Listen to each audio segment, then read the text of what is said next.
আল্লাহ পাক বলে, বান্দা এই পৃথিবীতে টিকে থাকার জন্য তোর জন্য তুই একাই যথেষ্ট। আমি আল্লাহ তোকে সেভাবে তৈরি করে পাঠিয়ে দিয়েছি। তুই ভিক্ষুক হবি শুধু আমি রবের দরবারে, তুই ভিক্ষুক হবি আমি রবের দরবারে। আমি তোকে কারো জন্য ভিক্ষুক হিসেবে বানাই নাই। কেন নিজের অস্তিত্বকে বিলন করে অন্যের কাছে ভিক্ষুক হচ্ছিস? কারো কাছে ভিক্ষুক হইস না, আমি রবের কাছে ভিক্ষুক হয়ে থাক। যে আমি রবের দরবারে ভিক্ষুক হবে, আমার নবী মুস্তাফার দরবারে ভিক্ষুক হবে, সে অন্য জায়গায় বাদশাহী করতে পারবে। সুবহানাল্লাহ। তখন আপনার শান্তির জন্য, প্রশান্তির জন্য, সুখের জন্য ভিক্ষুকের মতো অন্যের কাছে হাত পাততে হবে না। স্ত্রী হয়ে স্বামীর দিকে তাকাই থাকতে হবে না, স্বামী হয়ে স্ত্রীর দিকে তাকাই থাকতে হবে না। বন্ধু হয়ে বন্ধুর কাছে ভিক্ষা চাইতে হবে না, যে তুই কথা বললে আমার ভালো লাগে, তুই না বললে আমার অস্থির হয়ে যায়। ওই সুখ খোঁজা লাগবে না। তখন আপনার রবই আপনার অন্তরে শান্তির ব্যবস্থা করে দিবেন। বলেন সুবহানাল্লাহ। আমাদের জীবনের সবচেয়ে অন্যতম ভুলের মধ্যে একটা ভুল কি জানেন?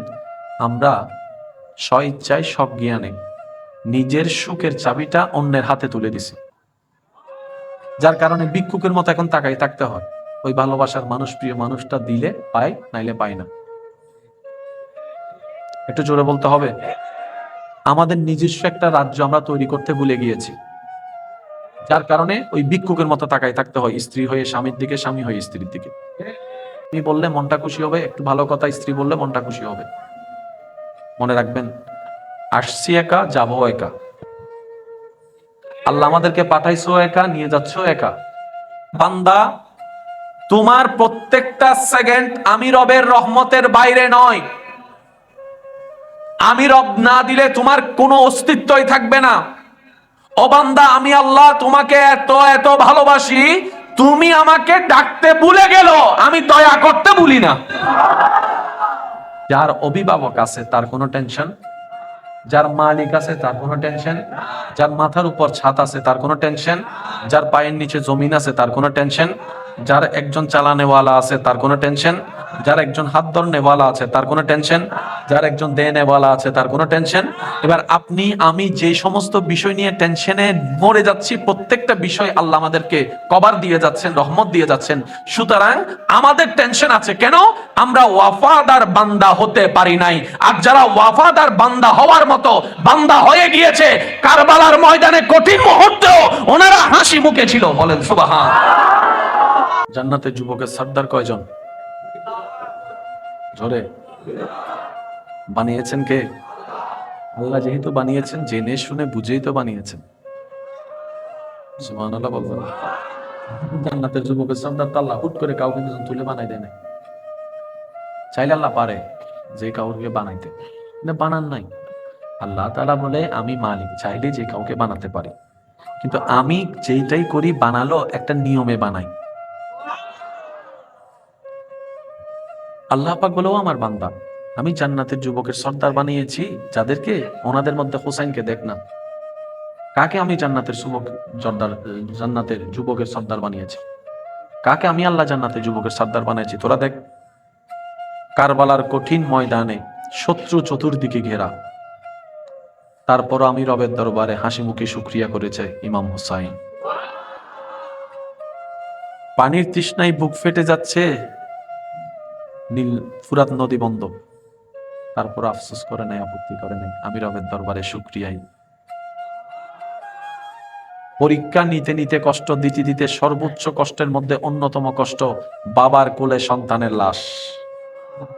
যারা সন্তানের বাবা হয়েছেন, মা হয়েছেন, তারা কথাটার গুরুত্ব বুঝতে পারে। বাবার কোলে, মার কোলে সন্তানের লাশ, এর চাইতে ভয়ঙ্কর দৃশ্য আর হতে পারে না। ইমাম হুসাইনের কোলে সন্তান, মৃতর দেহ। আজকে সেই আলী আসগরের কোনো কান্নার আওয়াজ নাই, চোখ মিটি মিটি করে না, কোনো নড়াচড়া নেই, মৃতর দেহ। ইমাম আলী মাকাম ইমাম হুসাইন তখনও রবের দরবারে শুকরিয়ার বলি নিয়ে ব্যস্ত। কোনো আপত্তি নাই, কোনো নারাজি নাই, কোনো কিছু নাই, শুধু সবর আছে, শুকর আছে, সবর আছে, শুকর আছে।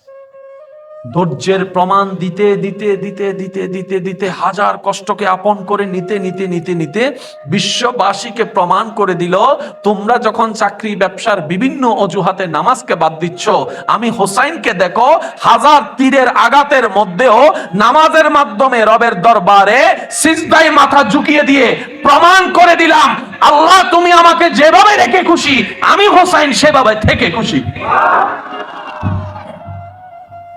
আল্লাহ পাক বলে যে আমি যাকে যুবকের সর্দার বানিয়েছি জান্নাতের, দেখো ওনার কোয়ালিটি দেখো, ধৈর্য কারে বলে, শুকরিয়া কাকে বলে, সহ্য কাকে বলে। ওয়াতাওয়াসাউ বিস-সাবর। সুবহানাল্লাহ। আল্লাহ আমাদের সবাইকে ধৈর্য, সহ্য, শুকরিয়ার সাথে জীবন যাপন করার তৌফিক দান করুন। কয়েকটা জিনিসকে জীবনের বন্ধু বানালে জীবন বড় সুন্দর হয়ে যাবে। ধৈর্য, সহ্য, শুকর। ধৈর্য, সহ্য, শুকর, এই তিনটার সাথে যদি বন্ধুত্ব করা যায় দিল থেকে, দেখবেন আপনার অন্ধকার রুমেও অশান্তির আলো জ্বলবে জ্বলবে। কারণ যে সমস্ত বিষয়গুলা ব্রেইনগুলাকে অস্থির করে, অশান্তি করে, এই তিনটা হচ্ছে বড় অ্যান্টিবায়োটিক।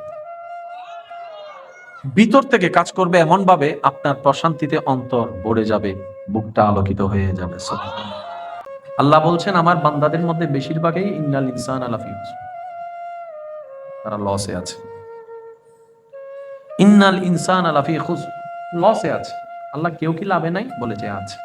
আল্লাহ কারা লাভে আছে? রব বলছেন ইল্লাল্লাযীনা আমানু ওয়া আমিলুস সালিহাত, যারা মুমিন, নেক কাজ করার চেষ্টা করে। আল্লাহর কারা? আল্লাহ পাক বলছে ওয়াতাওয়াসাউ বিল হাক্কি, ওয়াতাওয়াসাউ বিল হাক্কি,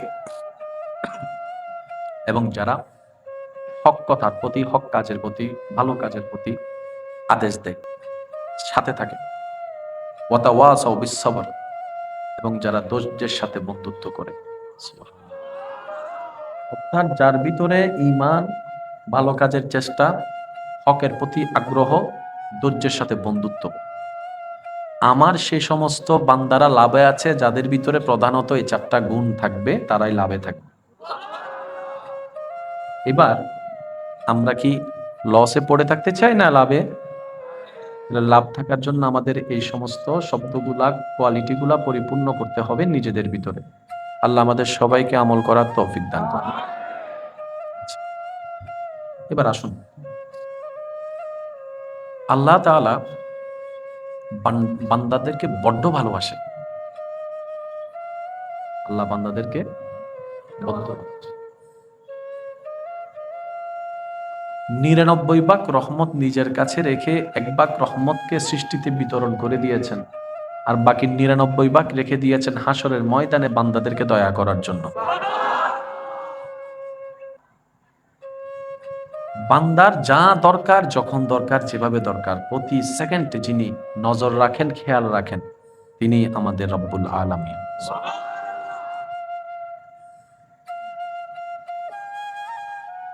আপনার আমার অনেক ধরনের চাহিদা আছে, কিন্তু কিছু কিছু বিষয়কে অনেক দরকার, কিন্তু আল্লাহ আমাদের চাহিদার ভিতর দেয় নাই। যেমন পানি যে পান করেছেন, প্রস্রাব যে হতে হবে, না হলে তো শেষ জীবন। যে পানি থেকে প্রস্রাব হওয়া, আল্লাহ আমাদেরকে কোনো দায়িত্বই দেয় নাই, নিজের আন্ডারে দায়িত্ব রেখে দিয়েছেন। পেটের খাবারকে হজম করার দায়িত্ব আল্লাহ আমাদেরকে দেয় নাই, নিজের উপর রেখে দিয়েছেন। এই খাবারটা যে রক্ত হওয়া, যে রক্ত দরকার, আল্লাহ নিজের দায়িত্বের উপর রেখে দিয়েছেন। মেইন মেইন মেইন কাজগুলাকে আল্লাহ নিজের কাছে রেখে দিয়েছেন। এবার আমাদের কাজের ভিতর চাকরি আছে না নাই? জোরে বলতে হবে। ব্যবসা, কিডনি পরিষ্কার করা, হজম করা, ঘুমের মধ্যে আনন্দ পাওয়া, ঘুম আনা, প্রশান্তি পাওয়া নাই। চুল উঠানো, দাড়ি বড় করানো, এগুলো আল্লাহর দায়িত্বে। হাট যে চলছে আল্লাহর দায়িত্বে। বুঝবেন জিনিসটা। একটা মানব কেন্দ্রিক জীবনে যা কিছু আছে, মেইন মেইন পার্টগুলো আল্লাহ নিজের কুদরতের আন্ডারে রেখে দিয়েছেন। ছোট্ট ছোট্ট কাজ আমাদের উপর ছেড়ে দিয়েছে। সুবহানাল্লাহ বলেন। যেমন খানা খাওয়া আমাদের কাজ, শক্তিটাও কিন্তু আল্লাহ দিচ্ছেন। ময়লা আছে না নাই দেখা আমাদের কাজ, চোখে দেখার শক্তি আল্লাহ দিয়ে দিয়েছেন। রান্না করা আমাদের কাজ, রান্না করার বুদ্ধিটা আল্লাহ দিয়ে দিয়েছেন। রান্নার জন্য চুলা দরকার, এটা আমাদের কাজ, আগুনটা আল্লাহ বানিয়ে দিয়েছেন। ক্ষুধা নিবারণের জন্য ধানের দরকার, আমরা ধান রুকেছি, ধান তুলে দিয়েছেন আল্লাহ। দেখতেছেন বিষয়টা কত সুন্দর করে আল্লাহ পাক কত সুন্দর মেজারমেন্ট করে দিয়েছেন। রব বলছে বড় বড় কাজ সবগুলো আমি খেয়াল করছি, ছোট ছোট কাজগুলো তোদের উপর ছেড়ে দিয়েছি, কিন্তু ডাইরেক্ট ছেড়ে দিই নাই, আমি সেখানেও নজর রাখতেছি। কারণ তুই যখন কাজের জন্য ঘর থেকে বের হচ্ছিস আমি রবের নামটা বলে, তুই বের হওয়া থেকে ঘরে ফিরা পর্যন্ত আমি আল্লাহ সেটা রহমত দিয়ে নিয়ন্ত্রণ করে যাচ্ছি। বলেন সুবহানাল্লাহ। অর্থাৎ বান্দা, তোমার প্রত্যেকটা সেকেন্ড আমি রবের রহমতের বাইরে নয়। আমি রব না দিলে তোমার কোনো অস্তিত্বই থাকবে না। ও বান্দা, আমি আল্লাহ তোমাকে এত এত ভালোবাসি, তুমি আমাকে ডাকতে ভুলে গেল, আমি দয়া করতে ভুলি না। তোমাকে আমি এমন অনেক কিছুই দিয়েছি যেটা তোমার দরকার ছিল, তুমি নিজেও জানো না। তোমার দরকার কিন্তু তুমি নিজেও জানো না, সেই বিষয়টা পর্যন্ত আমি আল্লাহ খেয়াল রেখেছি। এবার আসমাউল হোসনার নামের দিকে যদি খেয়াল করে দেখেন, বড় চমৎকার বিষয় নজরে আসবে। আমাদের স্রষ্টার নাম কি? ওই আল্লাহর কিছু অনেকগুলা গুণবাচক নাম আছে।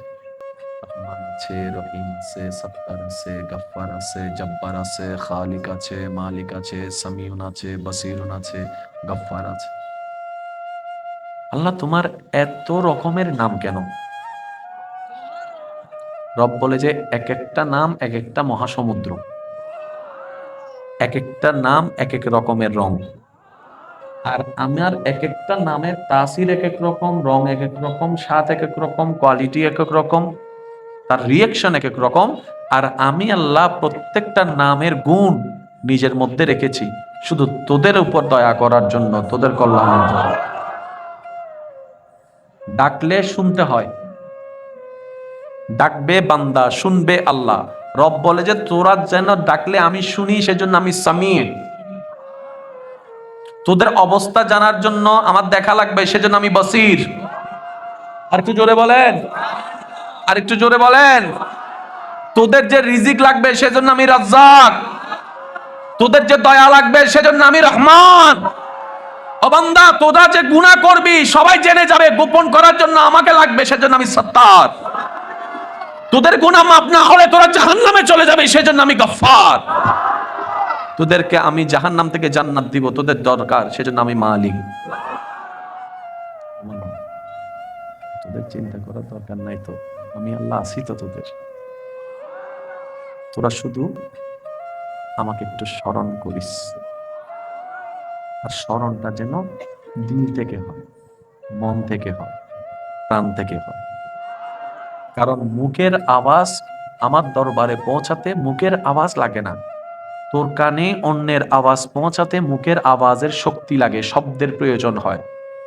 আমি রব তো বোবা প্রাণীর আওয়াজটাও শুনতে পাই। তো যখনই ডাকবি আমাকে দিল থেকে ডাকার চেষ্টা করবি, ভালোবাসা নিয়ে ডাকার চেষ্টা করবি, মহাব্বতের গভীর জগতে গিয়ে ডুব দিয়ে আমাকে ডাকার চেষ্টা করবি। তুই যদি ডাকার মতো ডাকতে জানিস, ফাজকুরুনি আজকুরুকুম, ডাকতে দেরি হবে, আমি রবের সাড়া পেতে তোর দেরি হবে না। এবার বলেন, যার অভিভাবক আছে তার কোনো টেনশন, যার মালিক আছে তার কোনো টেনশন, যার মাথার উপর ছাদ আছে তার কোনো টেনশন, যার পায়ের নিচে জমিন আছে তার কোনো টেনশন, যার একজন চালানেওয়ালা আছে তার কোনো টেনশন, যার একজন হাত ধরনেওয়ালা আছে তার কোনো টেনশন, যার একজন দেনেওয়ালা আছে তার কোনো টেনশন। এবার আপনি আমি যে সমস্ত বিষয় নিয়ে টেনশনে মরে যাচ্ছি, প্রত্যেকটা বিষয় আল্লাহ আমাদেরকে কভার দিয়ে যাচ্ছেন, রহমত দিয়ে যাচ্ছেন। সুতরাং আমাদের টেনশন আছে কেন?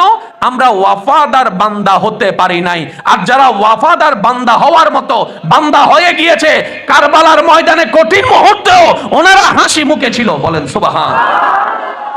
টেনশন ছাড়া। আল্লাহ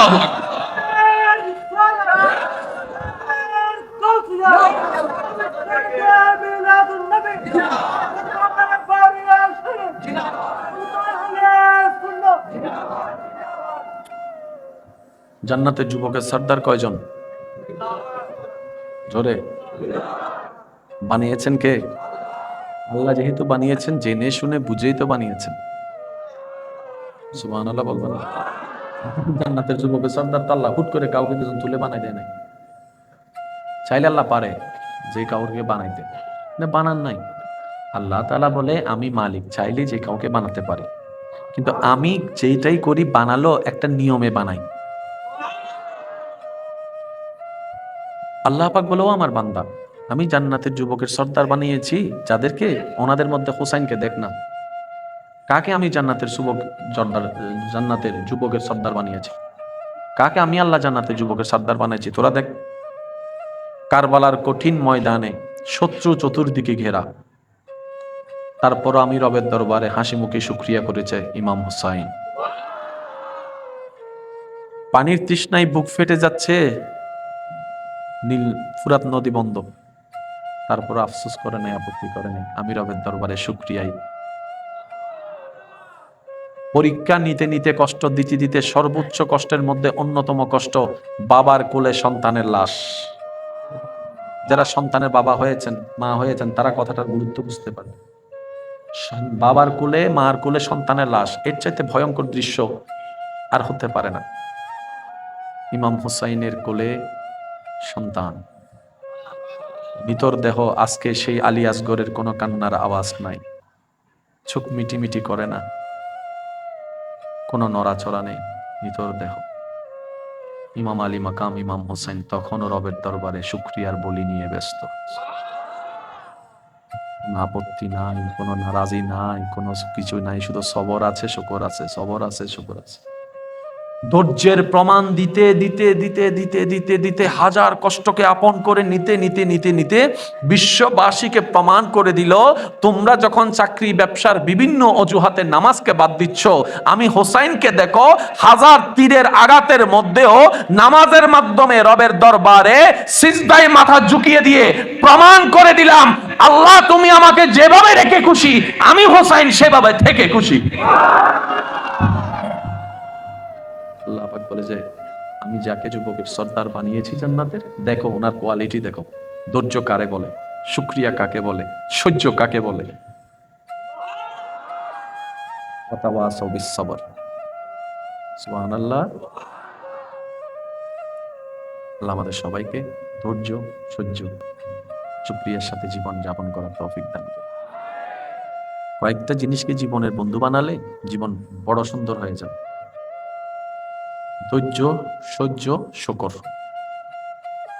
ধৈর্য, সহ্য, শুকর, এই তিনটার সাথে যদি বন্ধুত্ব করা যায় দিল থেকে, দেখবেন আপনার অন্ধকার রুমেও অশান্তির আলো জ্বলবে জ্বলবে।